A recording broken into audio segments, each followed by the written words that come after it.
வேதாகமக்களை அதிபராகிய நமது குலதெய்வம் பிரம்மப்பிரகாச மெய்வழி சாலை ஆண்டவர்கள் அருளியுள்ள ஆதி மான்மியத்தின் சிறப்புகள் பற்றி மெய்வழி சிவமாலய அனந்தர் அவர்களின் குமாரரும் ஈரோடு வேதம் ஓதும் பாடசாலையின் பொறுப்பாளருமாகிய சாலைமணி அண்ணன் அவர்கள் பகிர்ந்து கொள்கிறார்கள். வேதங்களெல்லாம் போழுகின்ற வேதமறை சொரூபராகிய நமது குலதெய்வம் பிரம்ம பிரகாச மெய்வழிச்சாலை ஆண்டவர்களின் பொற்பாதங்களை நமஸ்காரம் செய்து இன்று ஆதிமான்மியத்தினுடைய சிறப்புகளை எல்லாம் உங்களோடு நான் பகிர்ந்து கொள்ள இருக்கின்றேன். அதற்கு நமது தெய்வம் அவர்கள் எனக்கு ஆசீர்வாதம் தர வேண்டுமாயும் கேட்டுக்கொள்கின்றேன். மான்மிய சரிதம் என்றால் என்ன அப்படின்னா, மான்மியம் என்றால் சரிதம். இந்த மான்மியத்தை பொதுவாகவே வெளியே உலக மக்கள்லாம் எப்படி எழுதுவார்கள் என்று சொன்னால், தான் பிறந்த ஊர், தன்னுடைய தாய் தந்தை யார் இல்லையா, அப்படியெல்லாம் ஆரம்பித்து தான் இந்த இதை கொண்டு வருவாங்க. ஆனால் நம்முடைய தெய்வம் அவர்கள் இந்த ஆதிமான்மியத்தை எப்படி தொடங்குகின்றார்கள் என்று சொன்னால், இந்த பிரபஞ்சத்தினுடைய சிறப்பை எப்படி விவரிக்குகின்றார்கள் என்றால், ஆதியிலே ஒரு இருட்கோளமாக இருந்தது. அந்த இருட்கோளத்திலிருந்து அதில் இருந்து இந்த உற்பனவங்கள்லாம் எப்படி உருவாக்கியது என்று ஆரம்பிக்குகின்றார்கள். ஏனென்றால் அது ஆதிக்கு முன் அனாதியாக இருந்தவர்கள் அல்லவா.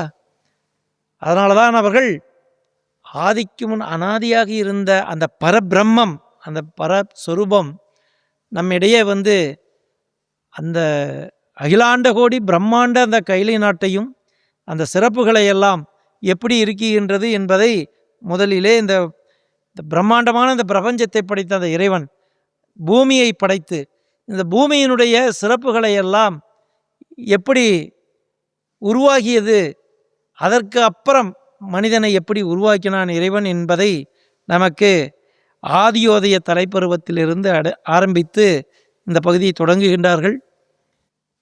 முதலிலே அவர்கள் ஆரம்பிக்குகின்ற பாடல் மான்மியத்தினுடைய முகப்பூப்பா என்ன என்றால், இந்த மான்மியத்தில் கிட்டத்தட்ட 9 பருவங்கள் இல்லையா, நமக்கு தெரியும். இந்த பருவங்களை எல்லாம் ஒரு சுருக்கமாக நமக்கு முன்னே வைக்கின்றார்கள். அதை முகப்பூப்பாவிலே பாடி வருகின்றார்கள். அப்படி பாடி வருகின்றவர்கள் யார் என்று சொன்னால், எழுதியது யார் என்று சொன்னால், அந்த கான்முலை ஆதிக்கு முன் அனாதியாக இருந்த அந்த இரட்சகரே இந்த இதை வடித்து நமக்கு தருகின்றார்கள் என்று குறிப்பிடுகின்றார்கள். எப்படி ஆரம்பிக்கின்றார்கள் என்றால், கான்முலை ஆதிக்கு முன் ஆதியாமான்மியம் ஓதி வரும், அப்படி என்று ஆரம்பித்து இந்த பருவங்களை எல்லாம் ஒவ்வொரு பருவமாக முதலிலே நமக்கு அதை புரியும்படியாக நமக்கு எடுத்து வருகின்றார்கள். இந்த மான்மியத்தை படித்தால் நமக்கு என்ன லாபம் என்று தீர்க்கதரிசிமார்கள் எல்லாம் நமக்கு குறிப்பிடுகின்றார்கள். 4 வேதங்களிலும் நமக்கு கொடுத்த அருளியுள்ள 4 வேதங்களிலும் மான்மியத்தை எப்படி குறிப்பிடுகின்றார்கள் என்று சொன்னால், அது வேத தாய் மான்மியம் என்று குறிப்பிடுகின்றார்கள். ஏனென்றால் அவர்கள் பட்ட பாடு, இந்த மெய்யை நிலைநிறுத்தியது, இது எல்லாம் நான் பட்டதை நீ பட்டதாக நினை அப்படின்னா, இந்த மான்மியத்தை நாம் ஓதி வரும் பொழுதுதான் அவர்கள் என்ன இன்னல்களெல்லாம் பெற்று இந்த மனுத்தலை செழிப்பதற்காக இந்த பூவுலகத்தில் அவர்கள் அவதாரம் செய்து வந்தார்கள் என்பது இந்த மான்மியத்தில் நாம் படித்து கொண்டு வருகின்ற பொழுதுதான் தெரியும். அது உணர்வுபூர்வமாக ஆக வேண்டுமே என்பதற்காக அந்த ஆதி பரம்பொருளே எப்படி ராகத்தில் அமைக்குகின்றார்கள் என்றால், பதும ராகத்தில் அமைக்குகின்றார்கள். ஏனென்றால் இந்த பதும ராகம் என்பது ஒரு ஜீவனை தன் வசம் இழுக்கக்கூடியது. ஆனால் முதல்ல அதை கேட்காத மக்களுக்கு அது அந்த ராகம் என்னமோ படிக்கிறார்கள் என்று தோணும். ஆனால் அது படித்து லயித்து விட்டால் அந்த மான்மியத்தினுடைய அந்த பதும ராகம் நம் ஜீவனுக்குரிய ராகம். அதாவது என்ன சொல்கிறாங்க, இந்த மான்மியத்தை படிப்பதால் நமக்கு என்ன கிடைக்கும் அப்படின்னா, ஒரு புதிய அறிவு உண்டாகுங்கிறார்கள். எப்படிங்க, இந்த மான்மியத்தை படித்தால் நம் தெய்வம் குறிப்பிடும் பொழுது புதிய அறிவு உண்டாகும்.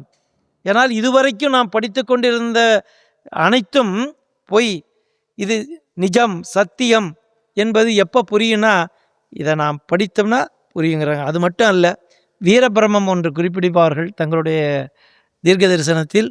அவர்கள் எப்படி அழகாக இருக்கு இந்த மான்மியத்தை, இந்த மான்மிய மகாத்மியத்தை நிதானித்து கேட்டு திரும்ப திரும்ப சொல்லுகின்றார்கள். கேட்டு கேட்டு அப்படிம்பார்கள். கேட்டு கேட்டு வருகிறவர்கள் எல்லோருக்கும் அகால மரணங்களோ அலங்கோல இடைஞ்சல்களோ என்றென்றும் வராது என்ற அடிபேரிகை என்று முழக்குகிறார்கள் வீரபிரமம் அவர்கள். அந்த மான்மியத்தினுடைய சரிதம் எப்பேற்பட்டதென்றால், அந்த ஆதிமூல ஆவியை உருவெடுத்து அருள்வித்து உருவெடுத்து இந்த உலகத்திற்கு அவதாரம் செய்து வந்து அந்த மான்மியத்தை இறக்குகின்றார்கள். அப்பேற்பட்ட அந்த மான்மியத்தை நாம் படிப்பதால் என்ன பலன் என்று குறிப்பிட்டார்கள். அதே போலதான் மாகாளி அம்மன் தீர்க்க தரிசனத்திலையும் ஒரு பகுதியை சொல்லுவார்கள். நாம் இந்த உலகத்தில் தோன்றோம், நாம் அறியாமையினால் செய்த பாவங்கள் எத்தனையோ இருக்கும். நாம் அதற்கப்புறம் நம் தெய்வத்தை நாம் அண்டி அதை பிடித்தாலும் ஒரு மனிதக்குள்ளே நாம் இப்படியெல்லாம் இருந்திருப்போமோ, இதையெல்லாம் நம்ம பாவங்கிறது வந்துங்க பொதுவாகவே ஒரு குருவை தேடி அடையாததே பாவம்தான். அதிருந்தே எடுத்துக்கொண்டால் அப்படி சொல்லுகின்றார். அப்படின்னா அதை எல்லாம் எங்கே போகும், அதை அழியும் என்று சொன்னால் அந்த ஆதிமூல ஆவியே வந்து அவர்கள் திருக்கரத்தால் எழுதிய வேதங்களை படிப்பதன் மூலமாக நமக்கு இது விலகும். எப்படி விலகும் என்று சொன்னால், ஒரு சூரியனை கண்ட பனி போல விலகிவிடும். எவ்வளவா இருந்தாலும் போல அது வெள்ளம்ங்கிற பனி வெள்ளம்ங்கிறார். அதனால தான் சொல்கிறாங்க, தினமொரு நேரமெந்தன் திருமொழி அதனை கேட்டால். நீ கொஞ்ச தினமொரு நேரம் திருமொழி அதனை கேட்டால் பனிவெள்ளம் போலே பாவம் பறந்திடும் நிஜமே சொன்னோம். அதெல்லாம் பறந்து போயிருயா, ஒன்று கூட அங்கிட்ட நிற்காது. அப்போ எப்பேற்பட்ட வல்லாளர் வருகின்றார்கள் என்று ஏற்கனவே அவர்கள் அதை கண்டு எழுதுகின்றார்கள் என்றால், பனிவெள்ளம் போலே பாவம் பறந்திடும் நிஜமே சொன்னோம். அடுத்தது அதோடு மட்டும் அவங்க விடலை, கனிமொழி ஜோதி வாக்கும். எப்படி எடுக்கிறாங்கன்னா, கனிமொழி ஜோதி வாக்கும் கையெழுத்து ஆதி நோக்கு. கையெழுத்து வந்து யார், அந்த ஆதியே வந்து எழுதுகின்றார்களாம். கனிமொழி ஜோதி வாக்கு அவர்களுடைய வாக்கும் கையெழுத்து ஆதி நோக்கும் அப்படின்னு சொல்லிட்டு எடுக்கிறாங்க. துணிவுடன் கேட்டோர் உற்றார். துணிவுடன், இது என்னமாங்க என்னமா பாடுறாங்க, அப்படி எல்லாம் இல்லாமல் நிஜம், இது என்ன தெரிஞ்சுக்கணும், இது சத்தியம் என்று துணிவுடன் கேட்டோர் அவர்கள்தான் உற்றவர்கள். உற்றார் அப்படின்னா துணிவுடன் கேட்டோர் உற்றார். அவர்களுக்கு என்னாகும், தொலைந்தது பிறவிதானே என்று மாகாளியம்மன் அவர்கள் தங்களுடைய கிரந்தத்தில் குறிப்பிடுகின்றார்கள். என்றால் இந்த மான்மியத்தினுடைய சிறப்பு எப்பேற்பட்டதாக இருக்கும். நம் தெய்வம் அவர்கள் ஆதிமான்மிய நூலை எழுதிய நிகழ்வை பகிர்ந்து கொள்கிறார்கள். இந்த மான்மியத்தினுடைய ஒரு நிகழ்வை நாம் இந்த இடத்துல தெரிஞ்சிருக்கணும். அதாவது இந்த மான்மியம் எழுதுவதற்கு நம் தெய்வம் அவர்கள் ஆலயத்தில் அமர்ந்து சுற்றி திரையை கட்டி அந்த திரைக்கு நடுவில் அவர்கள் அமர்ந்து சிம்மாசனத்தில் அமர்ந்து கொண்டு, ஏற்கனவே நான் உங்களிடத்திலே இதை பற்றி பேசியிருக்கின்றேன், இருந்தாலும் அவர்கள் அந்த பேனாவை வைத்து கொண்டு தங்களுடைய அந்த 110வது வயதில் கூட, அந்த வயதில் நாம் இப்பொழுது நினச்சா கூட ஒரு பக்கம் எழுதுனா நமக்கு சோர்வு வந்துடுது. ஒரு பகுதி எழுதுனே நம்ம என்ன பண்ணுறோம், கை வலிக்குது, இடுப்பு வலிக்குது, குனிஞ்சு எழுத முடியலங்கிறோம். ஆனால் அவர்கள் யாருக்காக, நமக்காக, நம் தலை செழிப்பதற்காக, பனிவெள்ளம் போலே பாவம் பறப்பதற்காக, நம் மக்கள் மீது இரக்கம் கொண்டு இந்த மான்மியத்தை வடிக்குகின்றார்கள். அப்படி எழுதின அவர்கள் அவங்க ஒரு நாள் கூட, அதனால தான் சொல்கிறாங்க, குறுக்கும் கடுக்குதையோ சிவனே ஐயா, என்ன ஒரு இதாக இருக்கும். அதை கூட அவங்க கூட உட்கார்ந்து எழுதி மான்மியத்தை நமக்காக அருளினார்கள். அந்த பகுதியில் என்னென்ன சிறப்புகள் என்ன, பாட்டையாவும் தானும் எத்தனை காலம் பிரிந்து, அதற்கப்புறம் அந்த மான்மியத்திலே பிரிவு காண்டம் வருகின்ற பொழுது கண்ணீராக நனைந்தது என் கண்ணீர் ஓடி, கம்பளையும் கவலையுமாக அந்த கண்ணீரெல்லாம் தன் திருமேனியின் மீது நனைந்தது என்று குறிப்பிடுகின்றார்கள். என்றால் தான் குருபெருமான் மீது வைத்திருந்த அந்த அன்பெனும் பிடி எப்பேற்பட்டதாக இருக்க வேண்டும். இதெல்லாம் ஏன் வேத தாய் மான்மியம் என்று சொன்னார்கள் என்றால், நாமும் நம் குலதெய்வத்தை, நம் குருபெருமானை, நம் தெய்வத்தை நாம் எப்படி கண்ணுக்கு கண்ணாக, உயிருக்கு உயிராக அவர்களை நாம் நேசிக்க வேண்டும் என்பதற்காக அவர்கள் அங்கே அதை எழுதி வருகின்றார்கள். அந்த பரம்பொருள் இதையெல்லாம் எழுதி முடித்து அந்த வேதத்திலே அந்த மான்மியத்திலே என்னென்னலாம் சிறப்புகளை கொடுக்குகின்றார்கள் என்று பார்த்தால், தங்களுடைய குருகுண்டல் அவர்களை ஒரு இடத்துல வர்ணித்தது போல இன்னொரு இடத்தில் வர்ணித்திருக்கவே மாட்டார்கள். நீங்கள் வேணா பார்க்கலாம். காராருமேனி நேராருமற்ற ஆறான நாட்டு பேரான வெம்மான் மணிவாணி மன்னன் தனியாசலன்னர் அப்படின்னு எடுப்பாங்க. இன்னொரு இடத்துல எடுக்கும் பொழுது வேதாந்த சஞ்சீவி சடாமுட்டி மகுடராகிய பிரானவர்களின் திருவடிகள் இரண்டும் அப்படிம்பாங்க.